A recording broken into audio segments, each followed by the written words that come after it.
Глава Ингушетии провел встречу с новым руководителем Северокавказского межрегионального управления Федеральной службы по надзору в сфере природопользования Эриком Алдатовым.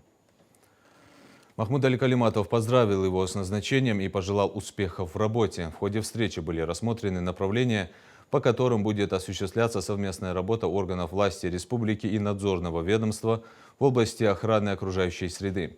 Глава региона обозначил вопросы, требующие повышенного внимания, в частности, ликвидацию несанкционированных свалок, а также обращение с твердыми и жидкими коммунальными отходами. Глава отметил, что в Назрановском районе республики уже открыт первый цех завода по производству очистных сооружений. А в 2026 году планируется ввести в эксплуатацию полигон твердых коммунальных отходов в Малгобекском районе. Руководитель субъекта также добавил, что в регионе при строительстве объектов, особенно в горной части республики, в обязательном порядке предусматриваются очистные сооружения. Эрик Алдатов, в свою очередь, выразил надежду на совместную плодотворную работу, отметив, что для решения задач в природоохранной сфере необходимо активное взаимодействие всех уровней власти. Служба очень серьезная, ответственная, она мне понятна, много связывает, да и на Кавказе это особое внимание требует.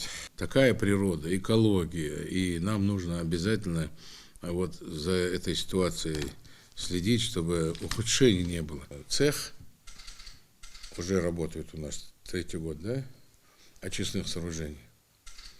И завод уже заложили, у нас будет завод.